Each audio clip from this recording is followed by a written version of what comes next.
বিসমিল্লাহির রহমানির রহিম। আসসালামু আলাইকুম। দেশ এবং দেশের বাইরে যে যেখান থেকে আজকে আমার ব্লগটি দেখছেন, আশা করি আল্লাহর রহমতে সবাই ভালো আছেন। আলহামদুলিল্লাহ, আমরাও ভালো আছি। আজ আমি আরেকটি ব্লগ নিয়ে আপনাদের মাঝে হাজির হয়ে গিয়েছি। আর আজকের ব্লগে থাকছে বারো-ভূয়ার যিনি প্রধান ছিলেন ইশাকা, তো তারই দ্বিতীয় রাজধানীর একটি ব্লগ নিয়ে আপনাদের মাঝে হাজির হয়েছি। ইশাকা ছিলেন একজন বীর যোদ্ধা। তিনি কখনো নিরস্ত্রর সাথে যুদ্ধ করতেন না। তো তারই এটা হচ্ছে দ্বিতীয় রাজধানী। আর দ্বিতীয় রাজধানীটা হচ্ছে কিশোরগঞ্জ জেলায় করিমগঞ্জ থানার জঙ্গলবাড়িতে উনি দ্বিতীয় রাজধানী স্থাপন করেন। তো এই রাজধানীটাও উনি যুদ্ধ করেই অর্জন করেছিলেন। এখন আপনাদের সাথে আমি যে মহলটি দেখাচ্ছি, তো সেই মহলটি হচ্ছে ইশাকার সভা মহল। তো উনি এই মহলে এসেই সভা করতেন। আর এখানে দেখতেই পাচ্ছেন অনেক দূর দূরান্ত থেকে পর্যটক এসেছে। তো ওদেরকে আমি জিজ্ঞেস করেছিলাম যে কোথায় থেকে ওরা এসেছে, বলছে যে অনেক দূর থেকে এসেছে ইশাকা বাড়িটা দেখার জন্যে। আর এখন বর্তমানে ইশাকার বাড়িটা সরকারের আওতায় নেওয়া হয়েছে। তো সেই জন্যে দেখতেই পাচ্ছেন ইশাকা বাড়িটা একদম নতুনের মতো লাগছে। ইশাকার এই ভবনটি একদম ভেঙে পড়ছিল।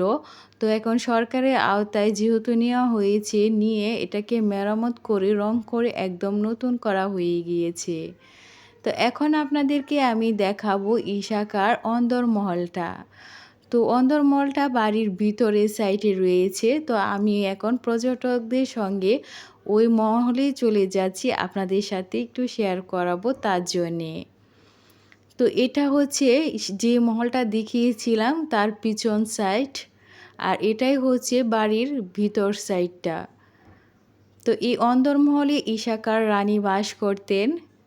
তো এই অন্দরমহলে এখন বর্তমানে কোনো জিনিসই নেই ইশাকার স্মৃতি হিসেবে, শুধু মহলটায় রয়েছে, তাছাড়া অন্য কোনো কিছু এখানে নেই। তো ইশাকার প্রথম রাজধানী ঢাকা সোনারগাঁও, ওইখানে ইশাকার সবগুলি স্মৃতিজাবক জিনিস রয়েছে। তো দেখতেই পাচ্ছেন অন্দরমহলটাও ভেঙে পড়ছে। তো এটার এখনও মেরামতের কাজ করা হচ্ছে না। তো পরবর্তীতে হয়তো বা মেরামতের কাজ করা হবে। তো বেশ কিছুক্ষণ দেখে অন্দরমহলটা তারপর চলে আসলাম ইশাকা বাড়ির সামনের দিকে। তো সামনে রয়েছে বিশাল বড় একটি পুকুর এবং বিশাল বড় একটি মাঠ, এবং চারিদিক দিয়ে দেখতে পাচ্ছেন সবুজ আর সবুজ। তো এখানের পরিবেশটাও মাশাআল্লাহ অনেক সুন্দর ছিল। তো পুকুরের পরে দেখতে পাচ্ছেন বিল্ডিং দেখা যাচ্ছে অনেকগুলি। তো ওই বিল্ডিংগুলি হচ্ছে হাই স্কুল এবং প্রাইমারি স্কুলের বিল্ডিং। আর আমি ওই স্কুলেই লেখাপড়া করেছি, প্রাইমারি এবং হাই। তো এটাই আপনাদের ভাইয়া এবং আমার দুই ছেলেকে বলছিলাম।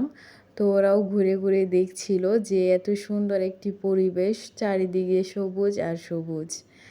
তো ইশাকা বাড়িটা সরকারের আওতায় নেওয়ার কারণে সরকার পর্যটকদের ভ্রমণের জন্যে অনেক সুন্দর উপযোগী করে তুলবে। তো সেটাও জানতে পারলাম এসে। তো এখানে অনেক দূর থেকে পর্যটক আসে, গাড়ি করেও আসে ইশাকা বাড়ি দেখার জন্যে। তো এখন আপনাদের সাথে আরেকটি জিনিস শেয়ার করেছি যে ইশাকার বাড়ির সামনে রয়েছে একটি মাশাআল্লাহ খুবই সুন্দর মসজিদ। এই মসজিদটাও সরকারের আওতায় নেওয়া হয়েছে, নিয়ে এটাকে রং করানো হয়েছে। তো দেখতেই পাচ্ছেন একদম নতুন হয়ে গিয়েছে, আর মাশাআল্লাহ দেখতেও খুব সুন্দর লাগছিল। তো আমার বড় ছেলে ওই মসজিদটার সামনে দাঁড়িয়ে অনেকগুলি ছবি উঠিয়েছে। তো আপনারা কেউ যদি ইশাকা বাড়ি দেখার জন্য আসতে চান, তাহলে অবশ্যই প্রথমে আপনাদেরকে কিশোরগঞ্জ আসতে হবে। তো কিশোরগঞ্জ এসে যে কোনো অটো বা রিক্সা দিয়ে আসতে পারেন।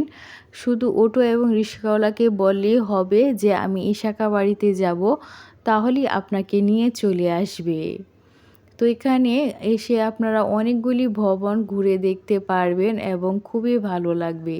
তো এখন আপনাদের সাথে আরেকটি জিনিস শেয়ার করাচ্ছি। তো এটা ছিল ইশাকার মাটির নিচে একটি গুপ্ত ভবন।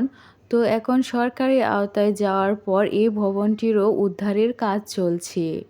তো পরবর্তী ভিডিওতে আমি অবশ্যই আপনাদেরকে ভালোভাবে দেখানোর চেষ্টা করব। তো এটার কাজ এখনও শেষ হয়নি, তো তার জন্যে আমি ভালোভাবে আপনাদেরকে দেখাতে পারছি না। তো এই ছিল আজকের ব্লগ। সবাই ভালো থাকবেন, সুস্থ থাকবেন এবং আমাদের জন্যও দোয়া করবেন। আল্লাহ হাফেজ।